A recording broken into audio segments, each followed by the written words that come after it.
Welcome to Revenue Talks. I'm Katie. And I'm Justin. And on this show, we get real about what it takes to build pipeline and successfully scale businesses.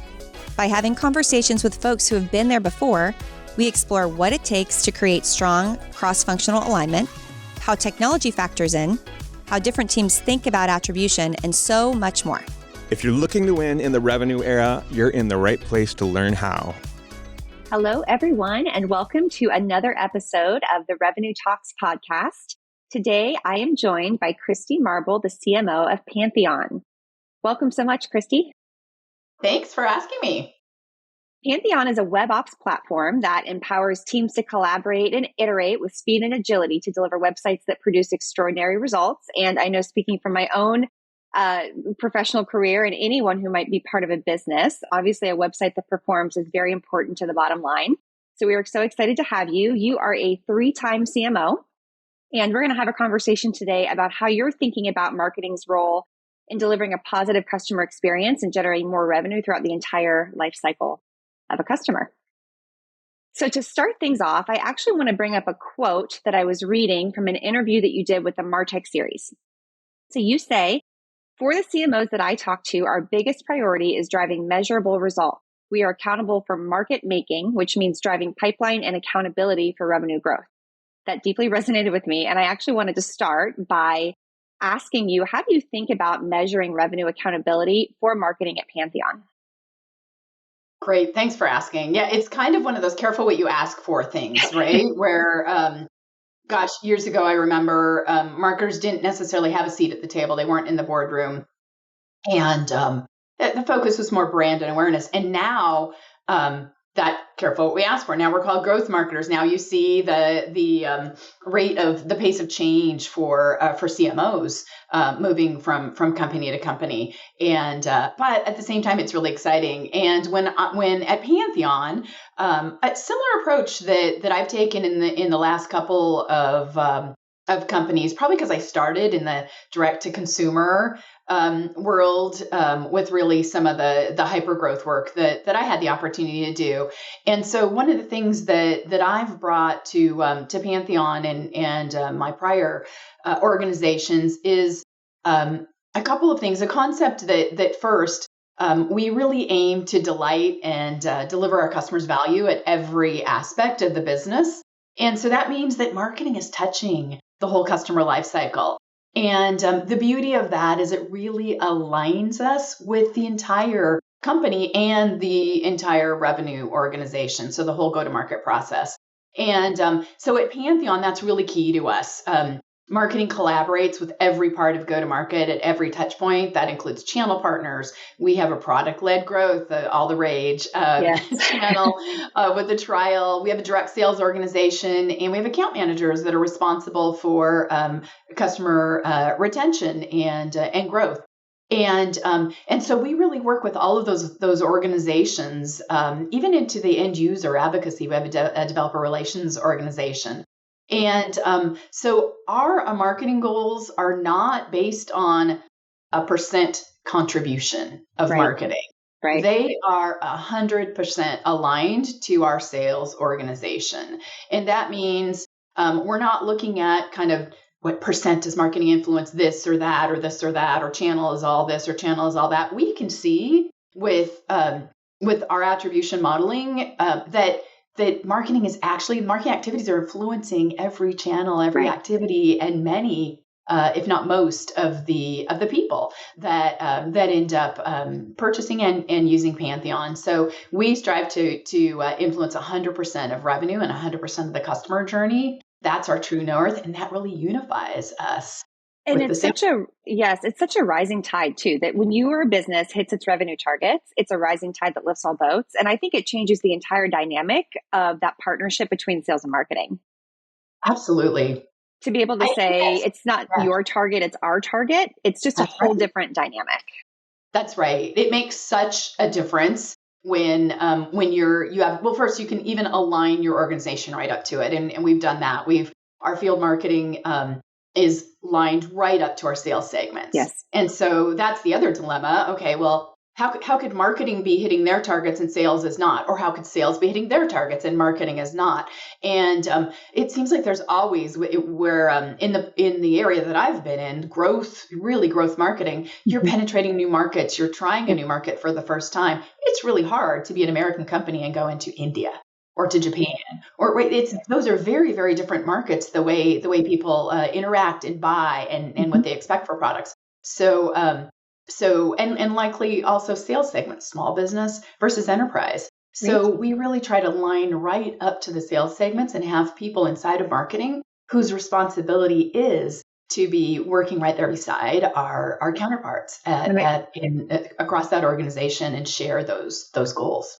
And I think I loved what you said too about marketing's responsibility at every touch point. And I think there's a huge opportunity. We've been talking a lot about the go-to-market strategy and how that manifests externally, but I think marketing has a unique responsibility internally to be that red thread, that connective tissue, just to add a little bit of that surprise and delight element to employees. What's your take on the role of bringing that culture, the role that marketing can bring to a culture within an organization? Yeah, I really, I think you and I are very aligned that when you put, and this is so passé, like it almost seems like a cliche kind of thing, which is put the customer in the center.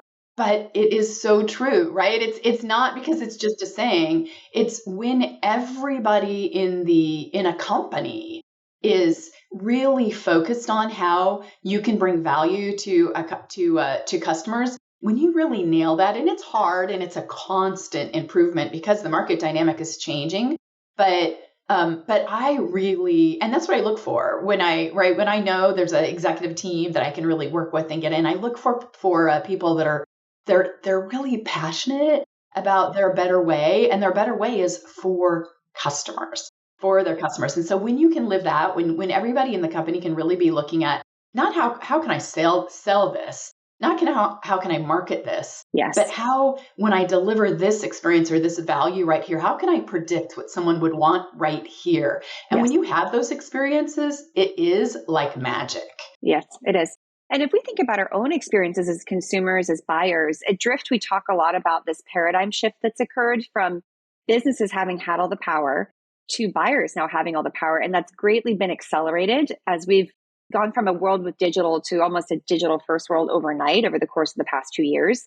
You have a background coming from digital.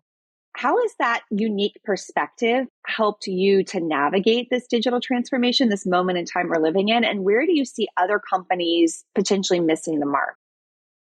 Yeah, there's two things that I see maybe that kind of set this maybe this, I'll call it natural digital first thing in place and make people really effective. And first is an ability or a hunger to be constantly testing and learning. So growth mindset, to apply that to everything that we're doing for our customers every day and create those hypotheses. What if we did this? What if we did that? And to do it from a purity of, if I can deliver the best experience for the customer, then they're going to want to do more business with me, right? The value that they're going to achieve is going to make them say, yeah, I want to see what they're going to deliver next for me. And I've seen that. One of my favorite experiences, one that I've looked to emulate in some of our PLG work is Miro. And they let you come in as you are. When I went in for my first time to use it, I did what I usually do is I'm kind of going to test it out. And so I used my personal email.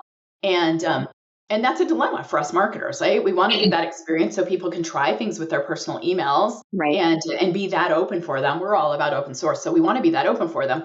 But then it means that, gosh, we don't know if they're already one of our customers. And then what if we charge them?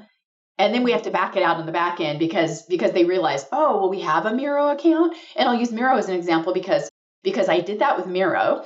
And then when I went in, they just gave me that little trigger, which is, oh, well, if you're with a company, would you like us to check and see if your company is already a customer? And I thought, well, gosh, sure, I will do that. Now they're bringing me value. And so I did. And certainly we were a customer at the time, the company I was at. And so then I changed and I went and gave them my company address and I got to use Miro for free rather than having to go through that whole trial experience and then convert everything over. I don't know what the conversion would be. I kind of wish I would have tried it to see if that was seamless too.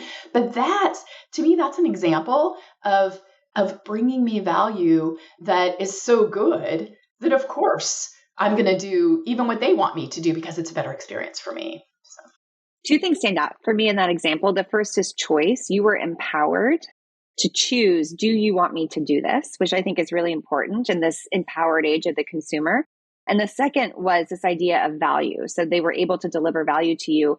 As a CMO, how are you able to understand what your buyers want or what they need so that you can deliver that value without even needing to be asked? Yeah, and that goes back to the testing and learning. Mm-hmm. And we, yes, I just think back to the days of direct mail. Direct mail, it was so slow, but direct mail were the days, and I was in the consumer, B to C world then.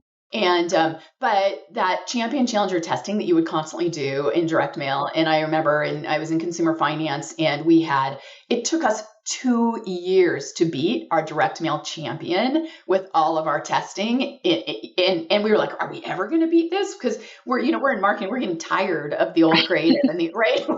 We're all tired of it, but the market's not. It took us 2 years. We finally did beat it and we ran that champion. But now with first marketing automation, and now all of the automation that we can deliver, even personalized and persona based and across the whole customer lifecycle in all of our digital on our websites, we have at least 10 experiments running every day on our website, different experiences for different personas. And we're constantly trying to improve it. And we've seen so much improvement in every little detail. It ranging from how fast does our page load on your mobile phone, which is really important, to do you prefer to provide some information via chat instead of forms? And I'll tell you the answer is yes. Yeah. Not surprising to you, but the answer is yes. If I'm chatting with you, I'm probably much happier if I can just do what I need right there, and you can direct me there in a matter of seconds rather than, close down and go to this form. So, so testing and learning is really everything, and doing that, doing it with the concept of not just history, like these things, but hey, let's think of something that we think would be really innovative. We've also tested some things that really we thought were really cool, and they were like, nope, don't do that. Right. So that's important too, being willing to kill things that are not. Yes. And arriving at that quickly, that fail fast mentality of test, see what works, see what doesn't, and move on.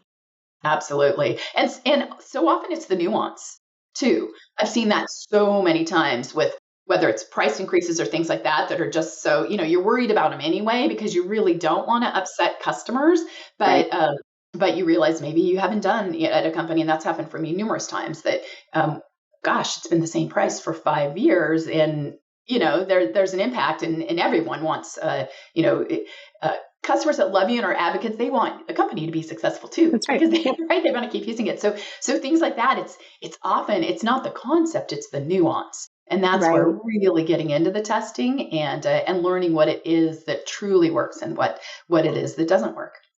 And I love that concept of nuance, because as we think about the individuality of the people we're selling to, and how you talked a little bit about B2C versus B2B, I'm hearing a lot these days about business to human. We're still selling to humans, whether it's humans within a business or direct to consumer.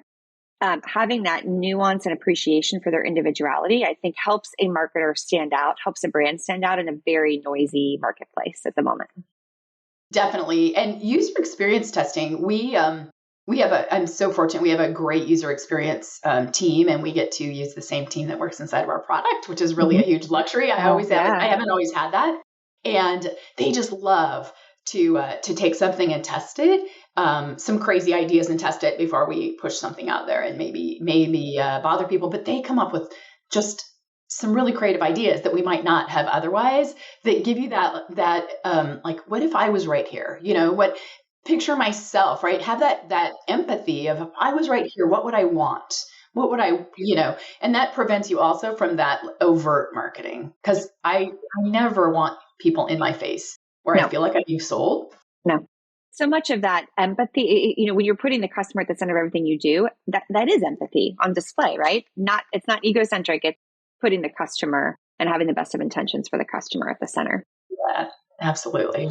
You mentioned a little bit about your experience with direct mail, and it just got me thinking about this digital first push to more chat, more online experiences, and how you balance that with some of the more standard marketing practices. I mean, every now and then I still enjoy getting snail mail or something at my home. So how are you thinking about that in your marketing mix, balancing digital with more of the standard or traditional marketing plays? It's so funny that you say that because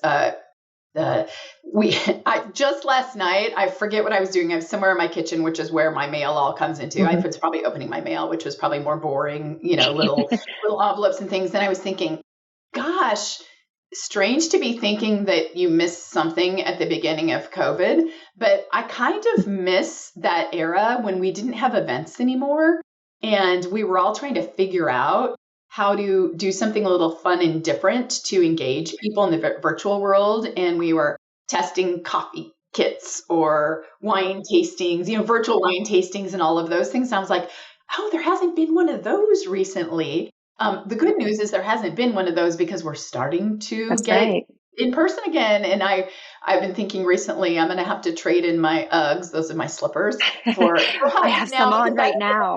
I know. That's the fun thing that we can actually get out and make human contact again. So I think bringing some of that forward though is really important. And for us, one of the things that I think happened for a while is when nurtures became the rage.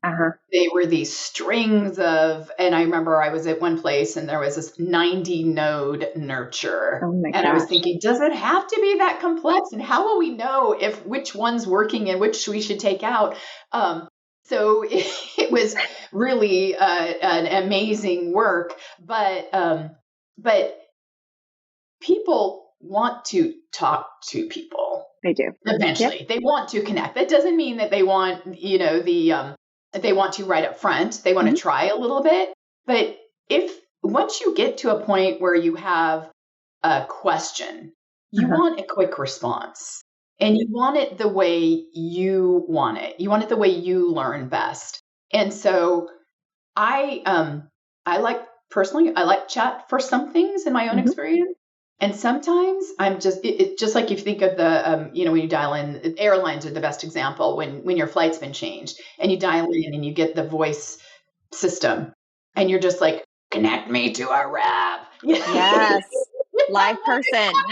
Human. Yes. So I think that's the testing and learning. We have to span across the digital to human aspects and tap all of those elements of technology so that we really can, it is still about the right message to the right person at the right time. It is. And so there is a role. I was just on a call just a few minutes ago. Is there a role for the BDR, SDR, MDR, whatever you want to call them? Absolutely there is. Absolutely. Well, it goes back to your earlier point around choice. Give the consumer, give the buyer the choice for how they want to engage with you. I think that is critically important. Yes, I totally agree. From an attribution standpoint, you don't look at percentage contribution. I think this is a radical idea for a lot of businesses, as attribution has been the age-old debate in the marketing community. It's less linear than sales. It's harder to tie impact. And in some organizations who might not be as progressive, being able to speak to influence just isn't enough. So if you were forced into a box where it was both influence and direct attribution, or even just direct attribution, what would your advice be? How are you thinking? Is it first touch, multi-touch, last touch? Talk to me a little bit about how you're thinking about attribution. Oh yeah, we've used the first point of attribution. We've used the U shape, the W shape. We've tested all of those things I've done that in multiple companies, and we definitely use attribution as attribution, but gosh, I to do the extreme, how many sales are actually achieved with one contact and one point of attribution in the B2B world. Right. So we do have some through our online channel. We definitely have people who go in there and do their thing and create a website and take it live in there. So we have that. So that's an example. And typically, though, they knew us from somewhere else.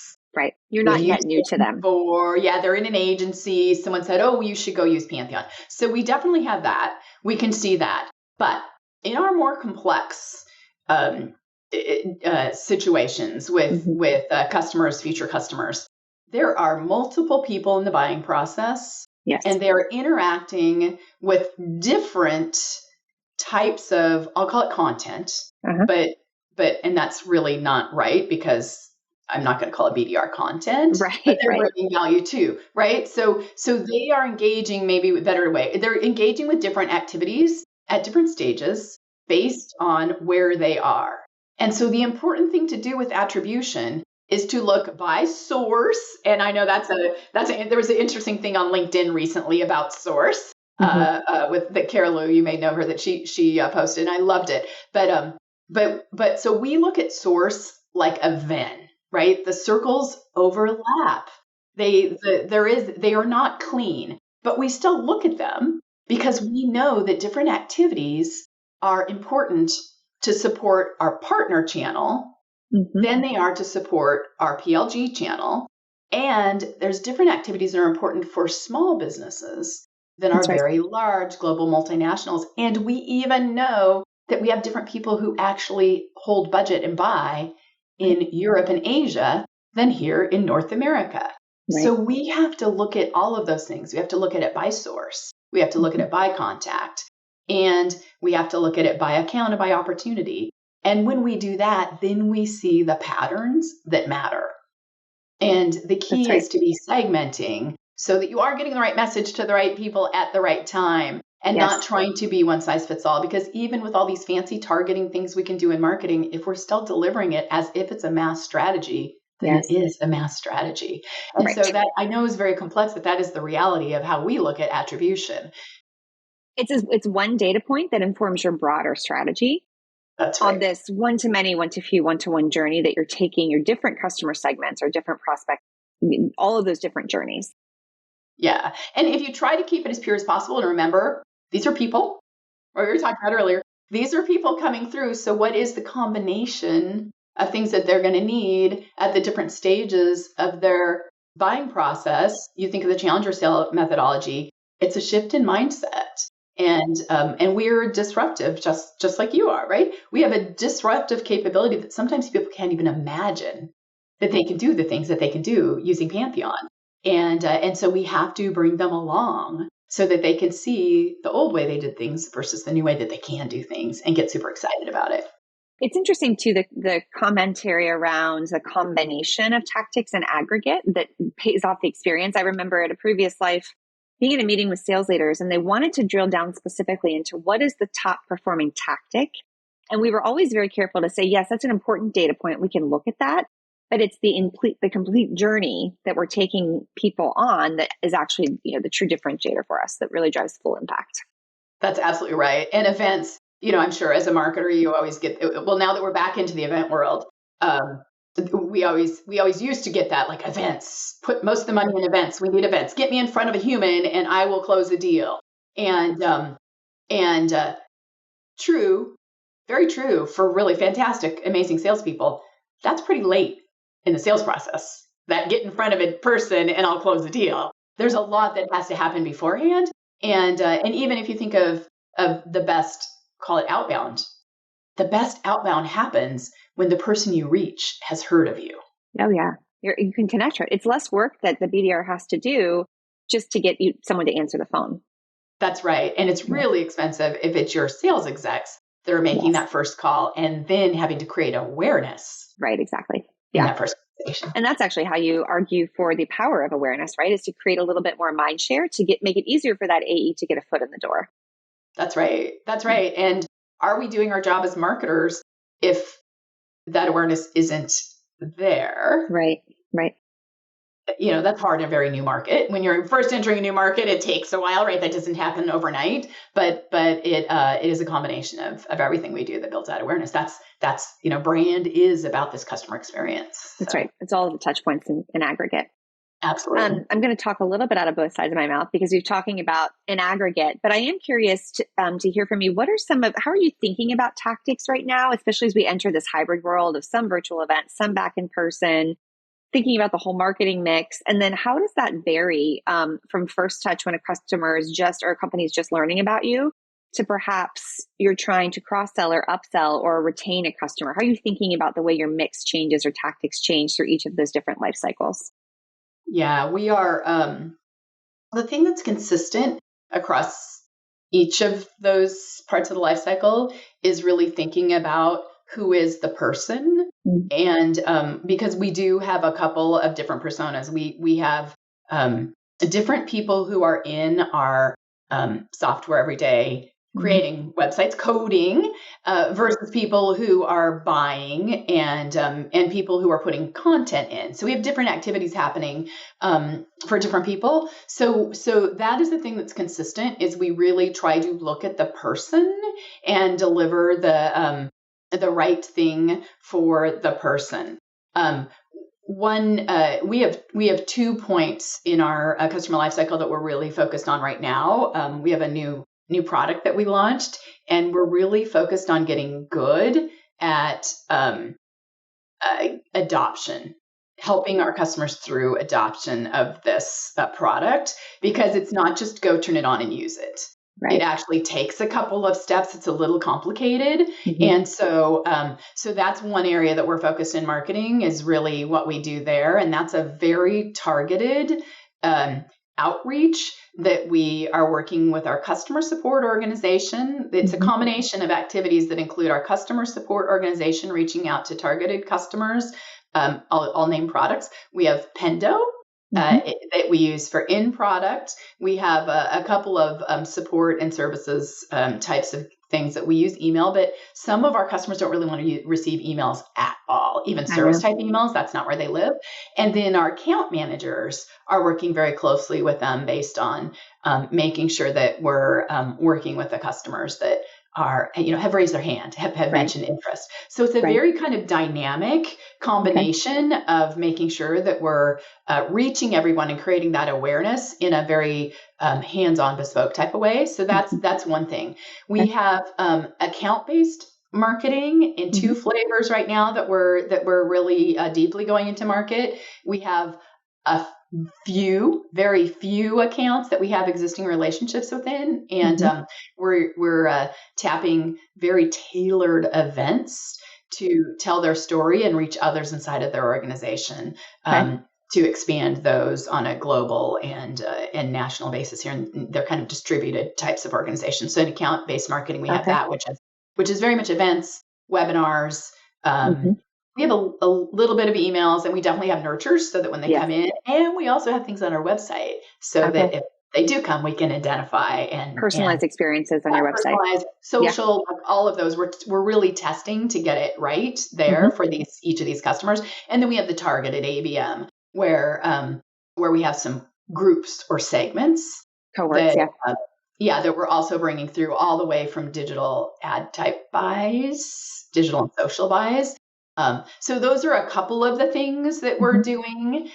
We have one point right at the BDR stage where we're also working with the best integrated nurture. So not just that you get 8 emails and then you're going to all of a sudden be, you're going to know everything you need to know. It's more here's a reason to call. What's the next type of conversation that they're going to want to have? Are they going to want a demo? Are they going to want to try to get in the product and test it out?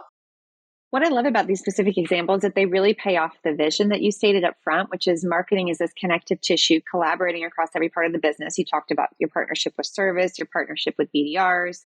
And then the other piece that stood out to me is just this whole idea of, yes, the tactics are necessary, but it's the journey. It's the email plus the BDR conversation. It's all of the different ABM touches that in aggregate deliver personalization. So it's great to hear another marketer kind of living and breathing the philosophy. So we're not just all buzzwords, right? We're we're living and breathing what we say is the right thing to do. It's almost like everything is a surround if it needs to be, right?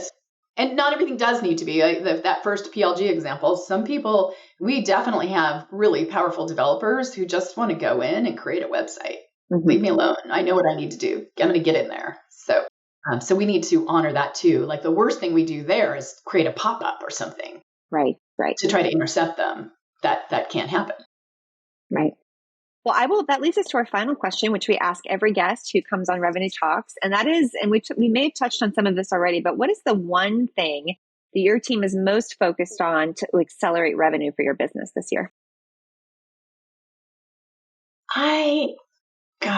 It is moments, I'm going to call it moments that matter, but for us is really thinking about everywhere we can bring value.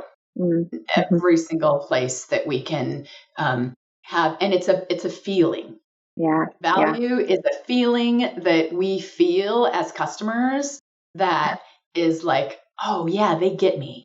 And so that's that moment that matter. We want our customer experience to feel like a dialogue. We want it to feel comfortable. We want people to feel like we're with them and of them, and they're part of us too, that we're in this together. We're really like our pride and joy is when we see our customers creating websites that deliver extraordinary performance.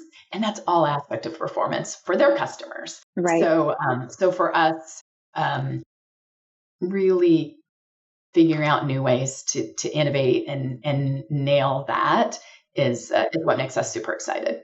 I think you're speaking to the power of community and creating that community with your customers and their customers. And everyone wants to feel seen and heard, like you get me.